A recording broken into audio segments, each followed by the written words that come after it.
안녕하세요. 디즈니 우리자입니다. 오늘의 사연 시작합니다. 나와 시어머니. 애미야, 정말 미안하다. 네? 그게 무슨 말씀이세요? 없는 집에 시집와서 네가 너무 고생을 많이 하는 것 같아서.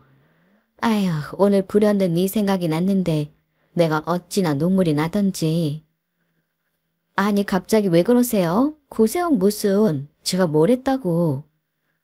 아니지. 다들 돈 많은 시댁 만나서 이것도 사주고 저것도 사주고 한다는데 나는 그러지 못하니까. 미안한 마음 들었었지만 오늘은 유난히 너한테 더 미안한 마음이 들어. 어머니, 참 고맙다. 든든하게 성실하게 살아줘서 고맙고 부족한 시어머니인데 그래도 시어머니 대접해줘서 너무 고마워. 내 이 은혜는 평생 잊지 않을게. 아, 어머니, 정말 왜 이러세요? 갑자기 정말 왜 이러시는 거예요? 혹시 무슨 일 있었어요? 아니야, 일은 무슨 일? 아무 일도 없어. 그냥 너한테 고맙다는 말을 좀 하고 싶었어. 혹시 어머니, 그 동서될 사람하고 무슨 일 있었나요? 아, 어머니 솔직하게 말씀해 보세요. 얼른요. 아니야, 그런 거 없어. 그냥 정말 그런 생각이 들어서 그러는 거야. 너무 피해만 주는 것 같아서. 어머닌 정말 좋은 분이세요. 돈 많아서 지원 팍팍 해주는 며느리 잡아대는 시어머니보다 저는 1000배, 10,000배 어머니가 좋아요. 그리고 어머니가 무슨 피해를 준다는 거예요? 어머니 같은 분 없어요. 저는 어머니 며느리여서 너무 행복하다고요. 그러니 그런 쓸데없는 말씀하지 마세요. 자꾸 이러심 저 화낼 거예요. 아셨죠? 시어머니 사정은 넉넉하지 않은 것은 분명했지만 뭘 바라신다거나 하신 적 없었고 뭘 내어드려도 마다하시는 그런 분이셨습니다. 니네만 잘 살았으면 좋겠다라고 말씀하셨는데 실제로 이를 실천하시는 분이었죠. 저는 저희 시어머니를 정말 사랑하고 존경합니다. 인자하고 자애로운 그런 시어머니. 세상에 저희 시어머니 같은 분 절대로 없을 것이라고 자부합니다. 그런데 시어머니가 저런 말씀을 하시는데 스치듯 생각나는 사람이 하나 있더군요. 바로 예비 동서였죠. 발랄하고 똑 부러지는 사람이지만 너무 똑 부러져서 앞뒤 재지 못하고 자기 할 말 해대는 한마디로 조금 경솔한 성향을 가진 예비 동서 말이죠. 나와 예비 동서. 혹시 어머니하고 무슨 이야기 나눴어요? 네? 왜요? 아니 어머니가 갑자기 좀 속상하게 하는 말씀을 하시길래 헐, 혹시 어머니가 형님한테 이러신 거예요? 어머니 그렇게 안 봤는데 입이 좀 싼 편인가 봐요. 네, 뭐라고요? 입이 싸다고요? 네, 그렇잖아요. 왜 둘이 한 이야기를 다른 사람에게 전달을 하는 거죠? 그럼 둘이 이야기할 필요가 없는 거잖아요? 그러니까 어머니랑 무슨 이야기를 나누긴 했나 봐요. 네, 나눴어요. 다 아시는 거 아니에요? 어머니가 입 싸게 다 말한 것 같은데 알면서 왜 물어보는 거죠? 아, 확인하는 거예요. 저기요. 아, 우리 어머니랑 무슨 이야기 한 거예요? 아, 정말? 우선 저는 좀 확실한 여자예요. 그리고 말 돌려서 하는 성격도 못 되고요. 그래서 솔직하게 어머니한테 말씀드렸어요. 그러니까 무슨 말을 했냐고요. 우리 어머니한테 뭐라고 한 거냐고. 형님. 네, 뭐죠? 저 사실 어머니 사시는 거 보고 좀 놀랐어요. 그이 차림 보면 그 정도는 아닐 거라 생각했었는데 어머니의 모습과 그이 모습 절대로 매칭되지 않잖아요? 넉넉하지 않은 상황이라는 건 알고 있었지만 솔직히 어머닌 누추? 그 자체였었던 것 같아요. 누추요? 네, 그래서 어머니한테 직접 말씀드렸어요. 뭐요? 각서 한 장 써달라고요. 각서? 무슨 각서요? 나중에 결혼해도 우리 부부에게 빌묻지 않겠다는 각서요. 그런 거 받아줘야지만 제가 안심이 될 것 같더라고요. 하, 뭐라고? 빌부터요? 네, 딱 빌부터 상이잖아요. 아니, 이봐요. 지금 무슨 말 하고 있는 거예요? 아, 저도 알곤 있어요. 뭐 그 말 들어보니까 어머니 그런 분 아니라고 하더라고요. 용돈도 필요 없다.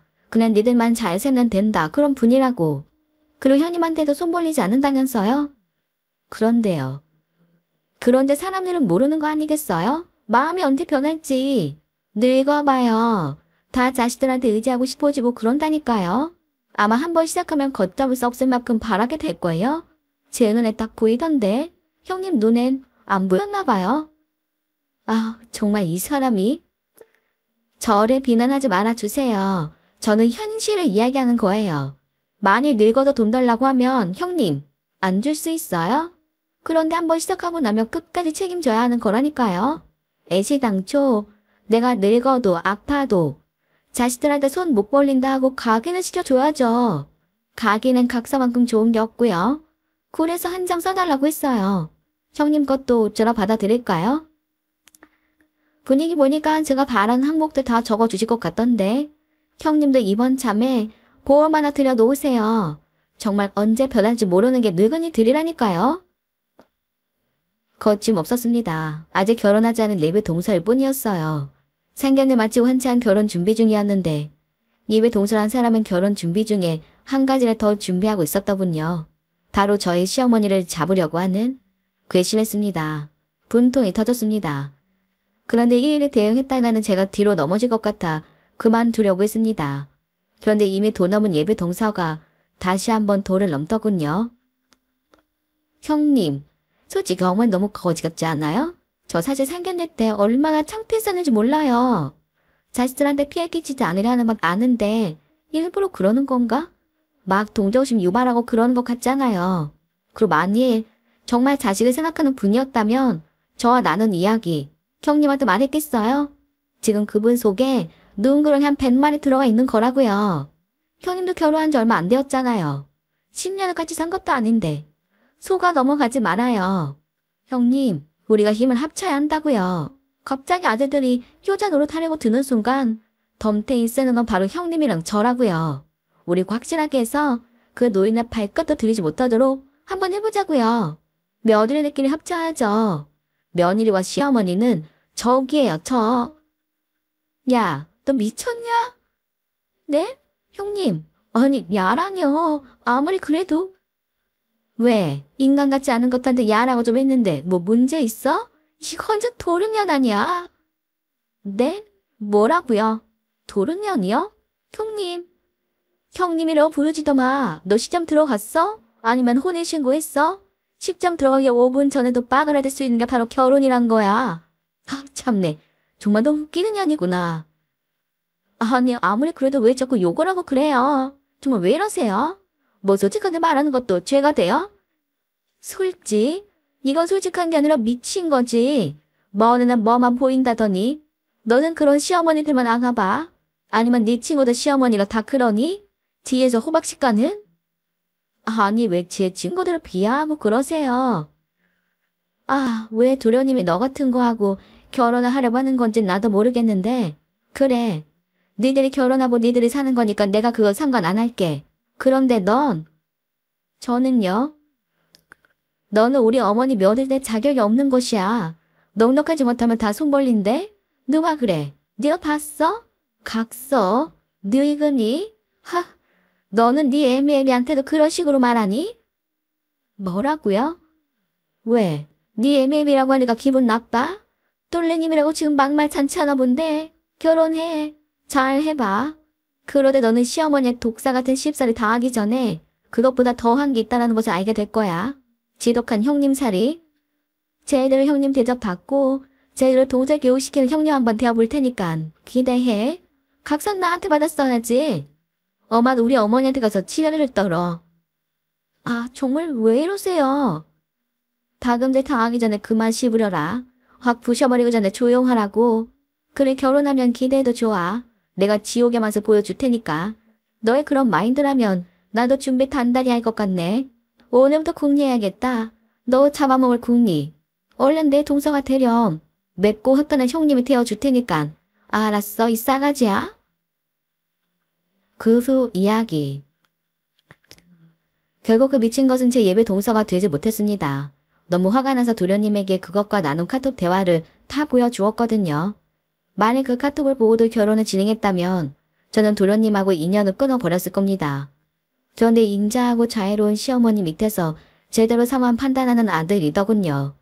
더러 파혼했고 울며 불며 매달리는 그 도른 것 뒤도 돌아보지 않고 버려버렸습니다. 시어머니 물론 마음 아파하셨죠. 당신 때문에 둘째 아들 결혼 망쳤다고 자책하셨지만 저 그때 엄청 화냈습니다. 시어머니 잘못이 아니라 이건 온전히 도련님의 잘못이었다고요. 그런 것을 여자라고 만나고 결혼을 하려고 했었던 도련님의 잘못이니 시어머니는 그런 생각 꿈에도 하지 말라 했습니다. 넉넉하지 못한 시대가 뭐 다 기생충 같은 사람들만 있는 줄 아나 보죠. 그렇지 않은 사람들도 있습니다. 그리고 뭐 자식이면 당연히 부모 봉양해야 하는 거 아닙니까? 각설 이야기하다니 뭐 그딴 게 다 있을 수가 있죠. 아직도 너무 화가 나네요. 안녕하세요. 미신의 우리자입니다. 무일행 사연 시작하겠습니다. 나와 아가씨. 아가씨, 혹시 어제 우리 집 다녀갔어요? 네. 왜요? 아, 그럼 혹시 커피 머신기. 커피 머신기요? 네, 그거 저희 집에서 가져간 거예요? 뭐라고요? 지금 누구 도둑 취급하는 거예요? 아가씨, 어제 우리 집 다녀갔다면서요. 네, 다녀갔다니까요. 그런데 제가 가지고 온 거라고 냉장고에 과일밖에 없다고요? 아, 그럼 커피 머신기가 어디로 가요? 그 무거운 게 발이 달렸다는 거예요? 아, 저 정말 아니라고요. 진짜 아니라고요. 아가씨, 정말 이럴래요? 지금 나이가 몇인데 뻔한 거짓말을 하고 그래요. 거짓말? 아니라고 했죠. 언니, 지금 나 의심하는 거예요? 그럼 이건 어떻게 설명할 건데요? 아가씨 인스타. 네? 인스타요? 아, 거기에 우리 집이랑 똑같은 커피 머신기 사진 올라와 있던데요? 없던 커피 머신기가 하루 만에 그것도 똑같은 걸로 아가씨 집에 생긴다는 게 말이 돼요? 헐, 언니, 지금 나 훔쳐보는 거예요. 뭐라고요? 그렇잖아요. 왜 남의 프라이버시를 훔쳐보는 거예요? 내가 보라고 했어요? 왜 나 들여다보냐고요? 내 프라이버시예요. 정말 웃겨. 정말 말이 안 통하는 사람이네. 나이 28이나 먹어서 그리 하고 싶어요? 뻔한 거짓말에. 그리고 가져갔으면, 그리고 들키고 싶지 않으면 제대로 감추기라도 하지. 그 커피 머신기를, 그 무거운 걸 어떻게 들고 갔대요? 그렇게 힘없다는 사람이? 아, 저 아니에요. 언니의 집에는 머신기 발이 달렸나 보죠. 내가 산 거라고요. 어제 도착해서 바로 설치하고 인스타에 올린 거예요. 내가 언니네 훔쳐왔다는 증거 있어요? 정말 이럴래요? 좀 제발 철 좀 들어요. 억지 부릴 거 좀 부리라고요. 그럼 저 CCTV 돌려봐도 돼요? 아가씨가 커피 머신기 들고 있는 모습 보여줘야지만 인정할래요. 나랑 비슷한 사람일 수도 있잖아요. 나란 증거 있어요? 나는 어제 과일만 가지고 왔다고요. 커피 머신기? 전 어디 있는지도 몰라요. 왜 생사람을 잡고 그래요? 아니, 냉장고 옆 싱크대 바로 있는데 그걸 본 적이 없다고요. 그 커피도 마신 사람이 정말 본 적이 없다고요. 그럼 우리 집 와서 커피 마신 그 여자는 누구래요? 아가씨 아니에요? 아니라고요. 언니 자꾸 이러면 나 엄마한테 다 이럴 거예요. 홀로 외롭게 생활하고 있는 신우이 잡아댄다고 엄마한테 다 이럴 거라고요. 정말 어쩜 사람이 이러지? 할 말 없어요. 난 안 가져갔어요. 그러니까 생선 그만 잡아요. 알겠어요? 신우이는 도둑입니다. 자잘한 생활용품을 가져가는 건 그냥 모른 척 했었어요. 저나 남편 집이 없을 때 기본 치고 들어와 뒤져서 가져가는 거지만 28, 막 취업한 사람이고 혼자 사니 그거라도 아껴서 저금하면 좋겠지 하고 넘어갔습니다. 그런데 그 큰 커피 머신기를 가져간 겁니다. 그리고 아니라고 확 잡아떼고요. 사람이 멍청한 건지 아니면 뻔뻔한 건지 몰라도 자기 인스타에 떡하니 올려놓곤 절대 아니라고 하는 신우이. 이 여자 뭐하는 여자 같으신가요? 일주일 뒤 나와 아가씨. 언니 비번 불러요. 네? 왜요? 저 지금 집에 와 있는데 기번이 계속 틀리고 있다고요. 혹시 비번 바꿨어요? 네, 바꿨어요. 왜요? 왜겠어요? 집에 도둑이 들었으니 당연히 바꿔야죠. 아직도 나를 의심하는 거예요? 오빠는 아무 말 안 하는데 왜 언니만 난리예요? 의심은 아니고요. 그냥 이제부터 싸다 좀 자르려고요. 그리고 우리 있을 때 와요. 없을 때만 골라서 오지 말고요. 언니, 지금 나를 집에 들이지 않겠다. 뭐 이거예요. 집에 들이지 않겠다라는 게 아니라 우리 있을 때 집에 주인 있을 때 오라는 거예요. 뭐 문제될 건 없잖아요. 재수없는 양. 저도 아가씨 우습게 보는 것처럼 아가씨도 저 우습게 봤습니다. 그러니 올케에게 재수없는 년이라는 욕을 했겠죠. 저보다 나이 한참 어린 아가씨라 똑같이 막대하고 싶지 않았지만 도움을 주고 싶지 않더군요. 그래서 저도 한 가지 수를 냈습니다. 남편에게 통보했어요. 아가씨 용돈 그만 주라고요. 28이나 되었고 직장 있는 사람이 오빠에게 용돈을 받는다는 게 말이 안 되잖아요. 한 달에 30? 작다면 작고 크다면 큰 돈입니다. 그렇게 가져갔는데도 오빠한테 용돈까지 받아 쓰는 사람이라니 너무 어이없는 행동이었으니까요. 용돈 끄는 그달 나와 아가씨. 뭐해요? 뭐가요? 오빠가 앞으로 용돈 못 준다고 하는데요. 네, 그래서요. 언니가 혹시 시켰어요? 나 용돈 주지 말라고. 그랬어요. 나이가 몇인데 아직도 오빠한테 용돈을 받았어요. 고딩이에요, 중딩이에요. 곧 있으면 나이 30인 사람이. 언니 정말 이럴 거예요? 언니가 뭔데 내 용돈을 줘라 말아요. 네가 뭔데 그러는 거냐고. 나? 네 올케. 그리고 네 오빠 아내. 경제권은 내가 잡고 있으니까 내 마음대로 해도 되는 거야. 왜? 꼬아? 따지고 싶으면 직접 와서 따지던가. 정말 아가씨는 저를 찾아왔습니다. 문을 열어주자마자 제 머리채를 잡았고요. 뭐 이판 사판. 저도 아가씨 머리채 잡았습니다. 태어나서 머리채 잡혀본 것도 처음이었고 잡아본 것도 처음이었습니다. 식장새 수박씨 발라먹을 것 등등 갖은 욕심거리 하면서 달려드는데 네, 나이 많은 저도 너무 화딱지가 나서 잡은 머리채 절대 놓지 않았습니다. 결국 남편이 와서 일단락 되었지만 분이 풀리진 않았죠. 그날 저녁 나와 아가씨. 저 언니 고소할 거예요. 마음대로. 아니 누가 신우의 머리채를 그렇게 잡는데요? 절대로 하게 안 해줄 거니까 그런 줄 알아요. 네 마음대로 하라고. 그런데 알지? 뭘 안 해보 묻는 건데. 어린 너랑 싸운 나도 미쳤었지만 성빵은 너였어. 그래서 지금 잘잘못 따져보겠다 이거예요? 물론 내가 성빵 날렸지만 뭐 증거 있어? 그리고 내가 더 뜯겼거든? 나 지금 정수에 텅텅 비었어. 기가 막히네. 잘잘못을 따지자는 게 아니라 너나 나나 도끼인 객끼이라는 거야. 쌍방이라고. 쌍방폭행. 무슨 말 하는지 알겠어? 그래서 뭐 내가 더 뜯겼는데? 나는 지금 정수리 완전 비었다고. 이거 심으면 얼마 나오는 줄은 알아. 하여튼 멍청하기는. 우선 네가 선빵했다는 거 스크롤 해봐. 너도 그렇다고 인정한 부분이고. 그리고 쌍방이면 둘 다 벌금 나오는데 최하 100에서 200일걸. 용돈 30만 원 때문에 지 올게 머리 잡은 게. 글쎄 벌금 낼 돈은 있니? 어디 해봐.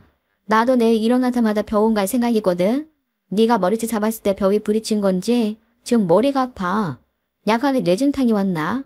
원래 나이들만 이렇거든. 지금 너무너무 아프고 머리가 돌고 하니까 그만 말 걸어줄래요? 경찰서에서 봅시다. 나도 합의할 생각 없어요. 그리고 커피 머신기 그 주인도 한번 따져보고 어디 아자리 편 한번 만들어 보자고. 그 후 이야기. 고소 같은 건 없었습니다. 그리고 그 다음날 아침에 나가보니 현관에 커피 머신기가 떡하니 있더군요. 아가씨가 가져다 놓았나 보더라고요. 사과는 없었습니다. 사실 사과해볼 것도 없긴 하네요. 저도 사과 안 했으니까요. 이 아가씨와는 말도 안 하고 봐도 못 본 척합니다. 용돈 때문에 옳게 머리 잡다니. 그동안 챙겨줘서 고마웠어요 라는 말을 못할 망정 내게 폭력을 선물해. 정말 창피한 줄도 모르고 28이라는 나이는 어디 똥구멍으로 처먹은 아가씨인가 봅니다. 물론 저도 똑같은 사람이긴 하지만서도요. 안녕하세요. 미준의 브리자입니다. 오늘의 사연 시작하겠습니다. 나와 시어머니. 요즘 세상 참 좋아졌다. 그치? 네? 이렇게 나는 우리 집에서 너는 그곳에서 바로바로 대화를 할 수 있으니 말이야. 그리고 나 요즘 카톡 글자 쓰는 속도도 엄청 늘었다. 나 빠르지? 아, 네. 아유, 아침에 커피 마시면서 내가 무슨 생각했는 줄 아니? 무슨 생각이요? 내가 며느리는 참 잘 들였단 생각했어. 아, 네.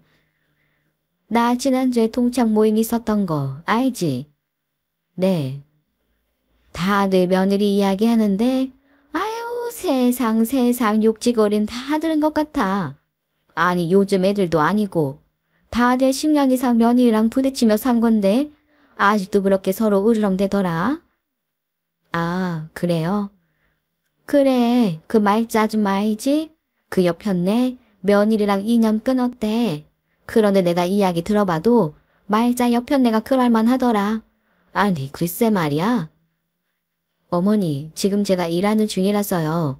급한 말씀 아니면 나중에 해도 될까요? 저 바로 회의 들어가 봐야 하거든요. 그래? 네. 결혼한 지 15년 차, 저희 시어머니는 여전하십니다. 제가 회사에 있어도 무슨 일을 하고 있어도 우선 당신이 하고 싶은 말이 있으면 꼭 하셔야 하는 그런 성미를 가진 분이었죠. 초반 결혼했을 때 시어머니와 저 사이의 기싸움 어마어마했었습니다. 그런데 제가 그냥 포기를 해버렸어요. 무서워서 시어머니니까. 그래서 그랬던 게 아니라 저도 나이를 먹어가면 언젠간 전세가 역전이 될 것이라 생각을 했었거든요. 그냥 늙어서 보자라는 심산이었습니다.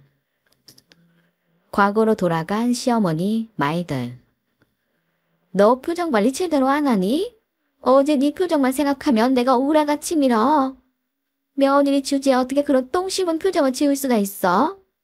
친정에 돈 빼돌리지 말란 말이 그렇게 억울하디? 너 이제 우리 집 사람이야. 니네 집 사람 아니라고. 명절에 앞으로 친정에 가지 말아라. 멀기도 하고 그리고 오래 하늘 운전하는데 힘들어. 그러니 동생들 있잖아. 동생들을 보살피면 되지. 출가 후에는 네가 왜 나서? 가르칠 게 한두 가지가 아니구나. 도대체 뭘 배워온 건지. 아니 니네 엄마는 뭐하는 양반이니? 딸내미 시집 보내면서 어쩜 이렇게 하나도 안 가르칠 수가 있어. 양심도 없다 양심도 없어. 무조건 시댁이 우선이야. 친정 잊어. 친정에 친자도 앞으로 내 앞에서 꺼내지 마. 내 성질 알지? 다시 한 번만 내 비위 건드리면 나 아들한테 지랄하는 수밖에 없어. 우리 아들은 네 편은 될 것 같니? 내 편은 될 것 같니? 아들들은 결혼하면 지 마누라 편 드는 것보단 지 엄마가 우선이야. 그러니 나랑 기싸움하려고 하지 말아라. 내가 이래봬도 싸우면서 한 번도 쳐본 적이 없는 사람이야. 어디서 태도하는 것이 까불어. 초장에 그냥 잡혀드렸습니다. 그런데 이제 저도 내일 모레면 50입니다. 아직도 자기가 우위에 있다고 생각하시는 시어머니 참으로 우습더군요. 시어머니 저리 저란 사람을 험히 대할 때 그냥 저는 한 귀로 듣고 한 귀로 흘려버렸습니다. 고분한 며느리 절대 아니었어요.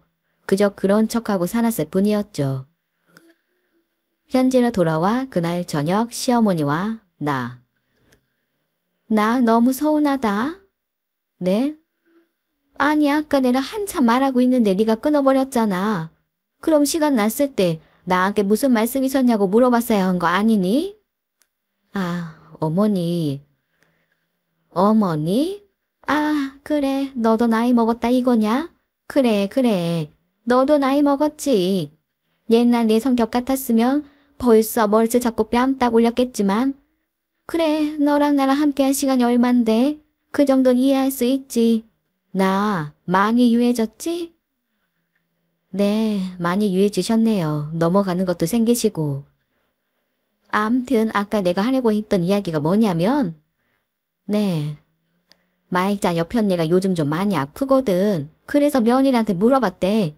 나중에 자기 수족 못 쓰면 어찌할 거냐고. 그랬더니 그 며느리 뭐라 답변했다는 줄 아니? 글쎄요, 뭐라 했다는데요. 수족 못 쓰면 바로 병원 가야지. 왜 그걸 저한테 말씀하세요? 그랬단다. 아이고 완전 말세 아니니? 세상에 어찌 되려고? 감히 며느리가 시어머니한테 그리 말할 수 있는지? 그래서 말자 아주머니는 며느리와 인연 끊으셨대요.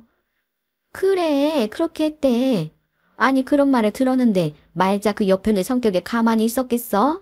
가서 신나게 머리채 잡고 인연 끊겠다 했다 하더라고.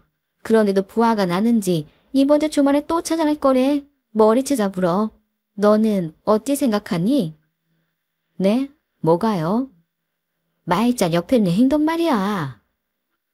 글쎄요. 그들 속사정 잘 모르는데 뭐라 판단을 하겠어요. 말자 아주머니도 그렇고 며느리도 그렇고 좀 센 편인가 보죠. 그래서 서로 지지 않으려고 하는 것일 수도 있죠. 그래? 너는 그렇게 생각한다 이거니? 뭐 머리채 잡고 한 남이 이야기해서 뭐 하겠습니까. 그리고 제 생각이 뭐가 중요하다고요. 그래, 너는 원래 남 이야기하는 거 별로 안 좋아하는 사람이니까. 대신 내가 말자 옆편네한테 그랬어. 네? 뭘요? 만일 내가 아프면 우리 며느리는 밥 떠먹어주고 목욕도 시켜주고 같이 잠도 자고 내 곁에서 밤새 지켜주기도 할 거라고. 말자 네 옆편의 며느리처럼 그리하는 게 아니라 우리 며느리는 나를 엄마 모시듯 그리할 거라고. 그러더니 말자 옆편 내가 부러워 죽을라고 하더라고. 워호호호호호. 아, 그래요?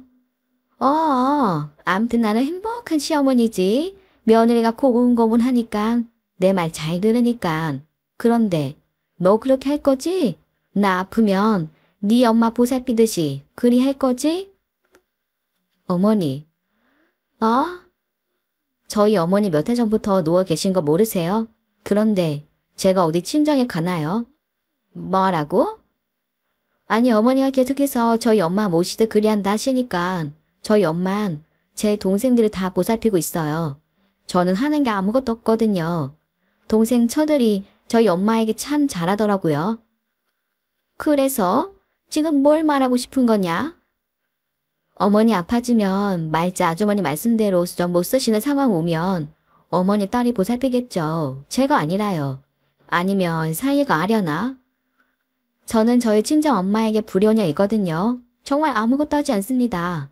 그러니 어머니 말처럼 저희 엄마 모시듯 해달라 하신다면 저는 어머니를 무시할 것이고 방관을 하겠죠. 뭐라고? 아니 농담으로 한 건데 너 왜 이렇게 진지하게 구니? 농담이라고요? 어머니가 어디 아무 의미 없는 말 하시는 분이세요? 어머니 저도 이제 곧 있음 50입니다. 그동안 어렸으니 그냥 눈치 보고 살았지만 평생 제 등에 엎여 사신 분이면서 늙어 아파져도 제 등에 엎이시겠다고요? 그럼 제 인생이 너무 가련하지 않겠어요? 뭐라고? 아니 너 지금 뭐라는 거냐? 왜요? 어머니 제 머리채 잡으려고 뛰어오시려고요?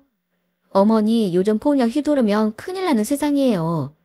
어머니가 늙은 만큼 그래서 기운 약해진 만큼 저는 억센 아줌마가 되어버려서 땅따구가 세져 버렸네요. 한번 오실 거면 오시던지요.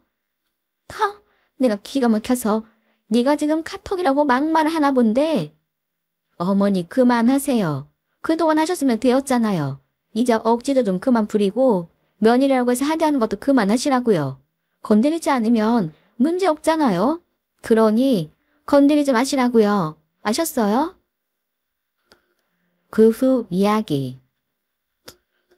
하하호호 웃는 것처럼 신나 말하는 시어머니의 표정이 생각나서 저도 울컥했었네요. 왜 자기네 내 엄마 생각하다 할 거라 하는 건지 자기가 내게 한 짓은 생각도 못하고 이제 세월 흘렀으니 좋은 며느리 좋은 시어머니 상이라 생각을 하는 건지. 시어머니란 사람들은 망각 속에서 사는 것 같습니다. 그냥 다 잊고 기업을 변조하고. 그런데 저희 잊고 나서 시어머니 성격에 난리를 부려야 하는데 그러질 않은 겁니다. 그냥 조용하더라고요. 그리고 아무 일 없었다는 듯이 제게 일상적인 카톡을 하곤 합니다. 전세 역전이 된 것일까요? 좀 더 두고 보긴 해야겠죠. 다음번에도 저런 말 하면 제발 내 인생에도 좀 나가달라고 해야겠습니다. 하지만 저런 말이 다시 나오지 않으면 더 좋겠죠? 안녕하세요. 리시는 프리자입니다. 오늘의 사연 지금 시작합니다. 아들과 나. 엄마, 우리 차 한 대만 사주세요. 차가 없으니까 우리 다니기도 불편하고 지역이 많아요. 뭐? 차를 사달라고? 너희가 꼭 차가 있어야 하니? 친구들 중에 차 없는 사람은 우리밖에 없어요. 다 능력 안에서 사는 거야. 너희는 솔직히 그 정도는 안 되잖아. 아, 엄마. 이건 자존심 문제예요. 아무리 네가 어려도 그렇지. 가정을 이루고 살면서 허세를 부릴 게 아니라 식구들을 생각해야지. 애 데리고 다니려고 해도 차가 필요한 게 사실이에요. 차를 사면 유지는 할 수 있고 돈 버니까 그 돈 다 쓰고 없잖아. 이제부터 모을 거예요. 당장만 생각하지 말고 잘 생각해. 그리고 엄마, 너 차 사줄 돈 없어. 아, 엄마 다 알아요. 적금 들어놓은 거 탈 때 됐잖아요. 양가가 다 동네고 친구들도 거의 다 동네에 사는데 꼭 차가 있어야겠어? 뭐, 그래도 있어야겠어. 아이 때문에. 사실 아들에게 차를 사줄 생각은 없었습니다. 그런데 손자 때문에 있어야겠다고 하니 고민이 되더군요. 그래서 고민 끝에 차를 사주고 했습니다. 비용이 부담되어 중고차를 사주려고 했는데 아들이 받은 차가 있다며 절 데리고 자동차 대리점에 가더군요. 아들은 준준형 SUV를 고르더군요. 60개월 할부로 사주었습니다. 아들 부부는 너무 좋아했어요. 그냥 그걸로 전 만족했습니다. 남편은 너무 무리한 거 아니냐고 그냥 두지 왜 사주었냐고 했지만 하나밖에 없는 아들 기죽고 싶지 않았어요. 며느리와 나. 어머니, 그이가 너무 무능력해서 도저히 같이 못 살겠어요. 그래도 어떡하겠니? 아이 봐서 살아야지. 아이 봐서 살라고요? 아이 봐서 못 살겠는데요? 사실 너희가 아직 나이도 어리고 너무 철없을 때 결혼한다는 거 우리가 더 사귀어보고 천천히 결혼하라고 해도 결혼하고 싶다고 애 가지는 바람에 결혼시켜 준 거잖아. 이렇게 무능력한 줄 몰랐죠. 그래, 내가 어떻게 해주면 되겠니? 저라도 일을 나가야겠는데 솔직히 일하느라 애를 모른 척하고 싶진 않아서요. 내가 애를 봐주랴? 아니요? 제 애를 어떻게 막 맡기겠어요? 그러면 어떻게 해줄까? 작은 샵을 하나 차리고 싶어요. 그 안에 방 하나 만들어 두면 아이 케어하면서 일을 할 수 있으니까요. 샵을 차리고 싶다고? 네. 그래서 말인데요. 매장 하나만 임대해 주세요. 뭐? 임대? 네. 적당한 곳에 보증금이랑 권리금 정도 마련해 주시면 제가 일해서 먹고 살아볼게요. 며느리는 네일아트 자격증을 가지고 있습니다. 저희 아들이 실직하고 놀고 있으니 자신이 일을 하겠다며 샵을 하나 차려달라고 하더군요. 그러면 아이를 데리고 다니면서 남의 눈치 보지 않고 일을 할 수 있다면서요. 그런데 제가 봐온 며느리는 사업을 하기에는 아직 너무 세상 물정을 모르고 일을 해본 경험이 적었어요. 제가 며느리를 봐온 이후 일을 하는 걸 한 번도 본 적이 없으니까요. 그래서 우선 직원으로 일을 해보고 경험을 쌓은 뒤 생각해보는 게 어떻겠냐고 했습니다. 그러자 며느리가 제게 이기적이라고 합니다. 며느리를 이런 상황이 되게 했으면 미안해서 고기도 못 들어야 한다고 합니다. 며느리와 나. 어머님, 아들이 일 안 하고 집에서 저러고 있는데 저한테 미안해서라도 하나 차려주셔야 하는 거 아니에요? 그래, 내가 미안하다. 우리 아들이 일을 못해서 내가 그건 생활비 보내주지 않았니? 그 생활비가 충분치 않으니 일을 하겠다는 거잖아요. 그런데 지금은 시기상조인 것 같아. 일을 좀 배우고 적당한 시기에 하는 게 나을 것 같아. 아, 됐어요. 어머님, 돈 없어서 그러시는 거죠? 그냥 솔직하게 말씀하세요. 넌 정말 그렇게밖에 말을 못하겠니? 일이라는 게 순서가 있는 거야. 무슨 순서요? 저 자격증 있어요. 누가 무자격증으로 일한대요? 일을 충분히 습득하고 샵을 내야지. 덜컥 샵을 내놓고 장사라도 안 되면 어쩌려고. 그런 건 제가 할 걱정인 거예요. 제가 이렇게 적극적으로 나서면 오히려 저에게 감사해야 하는 거 아닌가요? 내가 무조건 안 된다는 건 아니지 않니? 일을 해서 기술을 더 익히고 차리자는 거지. 아무리 작은 샵도 그건 사업이니까. 됐어요. 저 그만 가볼게요. 이제 어머님 댁 오지 않을 테니 손자도 볼 생각하지 마세요. 그 뒤로 같은 동네에 살지만 아들 내외와는 연락도 받지 않고 집을 찾아가도 문을 열어주지 않고 근 7년간 왕래를 하지 않았습니다. 재작년이었습니다. 동네 사람들에게 듣기로 안싸돈이 최장암으로 하늘나라로 갔다고 하더군요.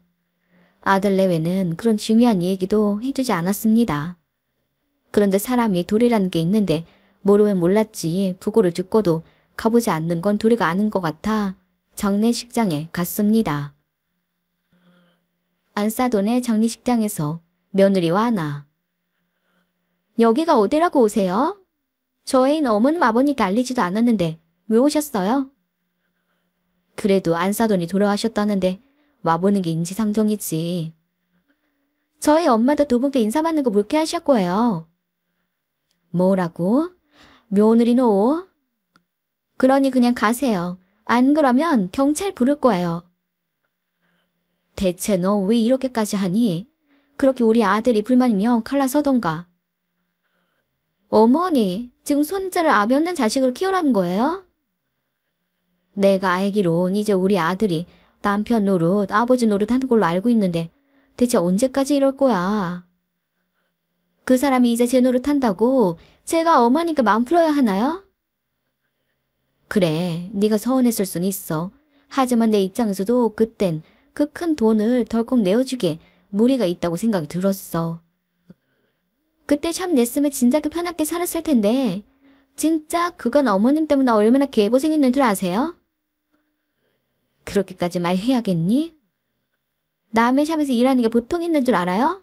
우리 아들은 맨날 어린이집에서 존예반을 해야 했다고요. 나도 우리 아들 그렇게 일하면서 키웠어. 그러니까 저도 그렇게 키워야 하고 우리 아들도 그렇게 커야 한다. 뭐 이런 말씀이세요?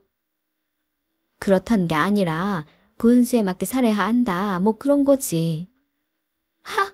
분수에 맞게? 어머니, 어떻게 그렇게 말씀을 하세요? 대체 뭐가 그렇게 불만이니? 어머니 자체가 불만이에요. 이제 제가 그 일하고 사이가 좋지만 솔직히 어머님은 싫어요. 그러니 돌아가 주세요. 절 보며 콕 져는 며느리를 이해할 수가 없었습니다. 물론 서운했을 수 있지만 사회 경험이 거의 정말 며느리에게 선뜻 샵을 내어줄 수 있는 사람 많지 않을 거라고 생각합니다. 저희가 여유 있는 집도 아니고 말이에요. 이후 남편이 갖고 있던 작은 땅이 개발되어 타겟이었고 저희에게 목돈이 생길 걸 알고는 며느리가 하루아침에 입안을 혀처럼 굴며 제게 어머니 어머니 하더군요. 며느리 속이 어찌나 보이던지 사돈의 장례식 날 그 많은 사람 앞에서 절 망신준 모습을 스쳐 지나가며 며느리 모습이 치가 떨려 지금까지 그랬듯 서로 모르는 사이처럼 지내자고 하고 차단해 버렸습니다. 이런 제가 너무했나 싶지만 아무리 제가 어른이라도 저도 사람인지라 아무렇지 않게 받아주기가 쉽지 않더라고요. 지금도 가끔 며느리가 제게 다정히 문자를 보내지만 전 답장도 하지 않습니다. 언제까지 이리 모른 척하며 지낼지 모르겠지만 앞으로도 며느리와는 거리를 두려고 합니다. 안녕하세요. 대신의 후리지아입니다. 오늘의 사연 지금 시작합니다. 신혼여행에서 다녀온 뒤 시댁에서 시어머니와 나. 아이고 우리 며느리 왔니? 즐거운 시간 보냈고? 네 어머니 잘 다녀왔어요. 가서 싸우진 않았지? 그럼요. 그이가 너무 잘해줘서 싸울 일도 없었어요. 그럼 그랬을 거야. 우리 아들이 얼마나 착한 앤데. 네 맞아요. 너무 착해서 탈이죠. 그런데 그때 걔하고는 신혼여행 내내 싸웠다잖아. 네? 아니 전처 말이다 전처. 아 네. 신혼여행에서 둘이 싸웠다고 우리 집에도 안 왔잖아. 결혼하고 첫 시댁 방문인데 글쎄 우리 아들만 보는 거 있지? 아, 걔가 그렇게 못됐었어. 아주 우리 아들을 쥐락펴락 했다니까. 그런 일이 있었군요. 못돼 처먹어도 그렇게 못돼 처먹을 수가 없을 정도였어. 악처도 그런 악처는 다시는 없을 거다. 네. 남편 위하면서 잘 살아줘. 잘 살아주는 모습으로 우리 아들에게서 첫 결혼 실패에 대한 기억은 모두 지워지길 바래. 네. 저희 남편은 저와 재혼, 저는 초혼입니다. 물론 다 알고 시작했고 저희 친정에서는 처음엔 살짝 반대를 하셨지만 1년 넘는 기간 동안 저희 남편을 지켜보시곤 사람 하나 보고 허락해 주셔서 결혼에 이르게 되었습니다. 시댁에선 자신의 아들이 이혼남이라는 흠은 있었지만 그것 빼고는 정말 완벽한 아들이라고 하셨습니다. 부모 눈에 부족한 자식이 얼마나 있을까요? 당시 저도 꿈껍질가 단단히 씌어 있었기에 그저 남편과 얼른 결혼하고 싶었었습니다. 신혼여행에 다녀오고 처음으로 간 시댁에서 시어머니는 제가 묻지도 않은 남편의 전 와이프 이야기를 합니다. 알고 싶지 않아 그가 남편에게도 한 번 묻지 않았는데 시어머니가 스스로 이런저런 이야기를 하셔서 듣지 않을 수도 없어 좀 난감했었지요. 전 부인을 대체해서 결혼을 한 게 아니라 그저 저라는 사람으로서 결혼한 건데 그 기억을 지워달라니 다소 황당한 부탁이라고 느꼈습니다. 그래서 어머니에게 남편의 전 아내는 나와는 전혀 상관이 없는 만큼 그에 관한 이야기는 듣고 싶지 않다고 앞으로 제게 그 여자와 관련된 이야기는 언급하지 말아달라고 했습니다. 첫 아이 출산 후 어머니와 나. 아유, 아들을 낳았으면 좋았을걸. 네? 아니 그렇잖아. 어차피 아들은 하나 낳아야 할 텐데 첫 아이로 아들을 낳으면 그 뒤로 몇 명을 낳든 뭘 낳든 며느리 네가 부담이 없고 좋잖니. 아, 그게 뭐 저희 마음대로 되는 게 아니니까요. 아니 너는 민간요법 다 안 찾아봤니? 내 집에는 며느리들 그렇게 다들 아들 낳았다고 하던데. 어머니 그거 미신이에요. 미신 아니야. 민간요법이지. 정확한 게 아니잖아요. 다들 그렇게 아들 낳았다니까. 내가 친구들한테 물어서 알려줄게. 둘째는 그렇게 가져봐. 분명 아들일 게다. 어머니, 저 이제 출산한 지 만 하루 되었어요. 벌써 그런 얘기 너무 불편해요. 너무 예민하게 받아들이지 마. 난 정보를 알려주는 것뿐이야. 물론 우리 손녀도 너무 예뻐. 네. 이후에도 계속되는 아들 타령에 시어머니와 친정 엄마. 아휴, 정말 아쉽다. 첫째가 장손이면 듬직한데. 사돈, 정말 듣기 거북합니다. 그만하세요. 네? 뭐가요? 이제 출산한 지 하루 된 애 앞에서 아들 하는 게 듣기 거북하다고요. 아이고 사돈 너무 예민하십니다. 지금 당장 낳으라는 것도 아니고 그냥 저도 제 마음을 이야기하는 것뿐이에요. 뱃속에서부터 딸인 건 아셨지 않습니까? 그때부터 서운했죠. 하지만 그땐 눈에 보이진 않으니 그런가 보다 했는데 막상 안 달고 태어나니 서운한 마음을 감출 수가 없네요. 하늘이 점지에 보내주신 아이이니 서운하시더라도 그런 말씀은 그만하세요. 아니, 내가 내 입으로 말도 못합니까? 자꾸 그러시면 제가 더 서운합니다. 자네는 아들도 못 만들고 뭘 했나? 그래서 왜 내 딸 마음 상한 소리를 듣게 해? 아이고 사돈, 애는 며느리가 낳았는데 왜 어머는 우리 아들한테 큰 소리십니까? 사돈은 아이 성별 결정은 남자가 한다는 거 모르세요? 그게 무슨 엉뚱한 소리입니까? 애는 여자가 낳았는데 무슨 남자가 결정을 해요? 우리 아들이 딸 태어나라고 빌기라도 했던 겁니까? 고등학교 나오면 이 정도는 다 아는 거 아닌가요? XY 성염색체 모르세요? 네, 그거 알아요. 그런데 왜 제 딸에게 뭐라고 하시나요? 오히려 제가 아들도 못 받는 사위한테 뭐라고 하는 게 맞지 않아요? 그렇지만 우리 딸은 뱃속에서 잘 키워 낳은 집밖에 없습니다. 그것도 죄라고 이래 출산한 지 하루밖에 안 된 애를 잡습니까? 아니, 누가 잡았다고 그럽니까? 아쉽다 그거지요. 아쉬우면 사돈 아들에게 이야기하세요. 너는 왜 아들도 못 만드냐고 이야기하시라고요. 어머니는 저희 엄마 앞에서 심원 노릇이 하고 싶으셨던 건지 아이브로 병원에 와서는 저희 엄마 앞에서 아들 타령, 둘째 타령을 하시다가 한성격하는 저희 엄마에게 들에 된통 당하고 마셨습니다. 솔직히 어머니의 그런 말씀들이 너무 서운해 한마디 해야 하나 하던 차에 엄나와 나서주니 그렇게 고마울 수가 없더군요. 어머니 말씀으론 당신께서 그리 서운해했던 이유가 제가 딸을 가진 건 알았지만 당신이 꾼 태몽이 아들 태몽이라 그래도 막상 낳으면 아들일 줄 알았다고 하십니다. 그 말에 어찌나 어이가 없던지 현대 기술이 얼마나 발전을 했는데 초음파로 확인한 성별을 믿지 못하고 당신의 태몽을 믿으셨던 겁니다.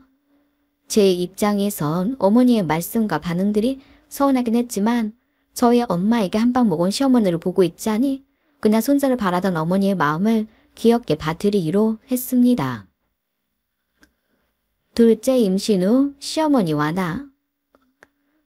둘째도 딸이라며?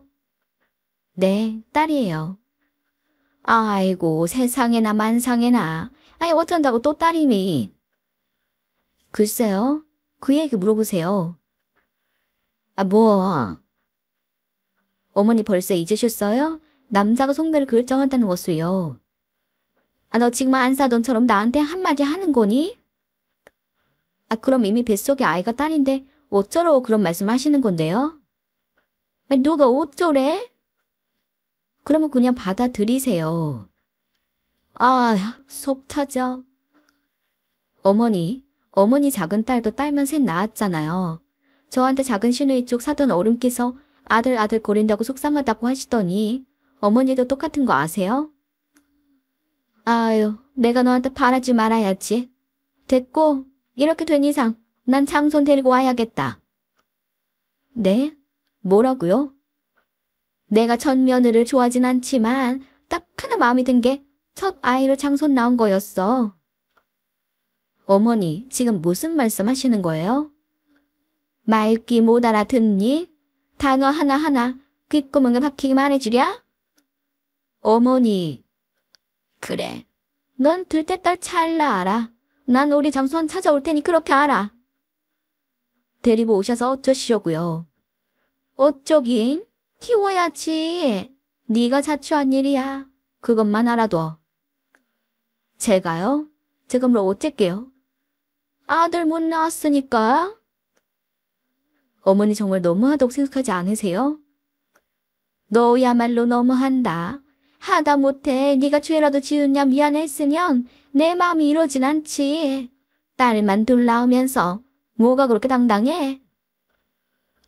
요즘 시대가 어떤 시대인데 아들, 딸을 따져요? 아무리 시대가 변해도 아들이 대를 잇는다는 건 변함없는 거야.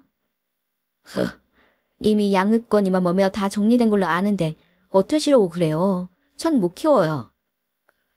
아들을 못 낳으면 우리 장손이라도 키워야지. 그게 네가 우리 집에 시집 온 이상 해야 할 소임이야. 그런 거예요? 당연하지. 그러면 아들도 이혼남 만드세요. 전 며느리가 그렇게 나쁜 사람이라고 하시더니 전 왜 그 며느리가 이혼했는지 알겠네요. 애들 둘 제가 다 키울 테니 어머님은 아들이랑 손자 불러다 알콩달콩 행복하게 사세요. 어머니의 지나친 요구와 뻔뻔함에 전 더 이상 버틸 수가 없었습니다.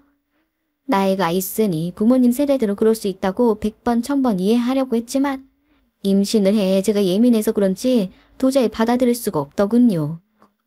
남편도 그런 어머니를 중재하려고 많이 노력했지만 해가 갈수록 아들에 대한 집착이 심해져 손자로 바라는 어머니를 감당할 수가 없었습니다. 견디다 못해 제가 이혼을 이야기하니 두 번의 결혼 실패를 하고 싶지 않았던 남편은 어머님과의 거리를 두기로 했습니다. 그 일 이후 전 시댁에 전혀 왕래를 하지 않고 어떤 연락도 주고받지 않고 있습니다. 둘째 출산 후에도 연락도 안 드렸을 뿐 아니라 남편에게 시댁 식구들 아무도 오지 않게 해달라고 했어요.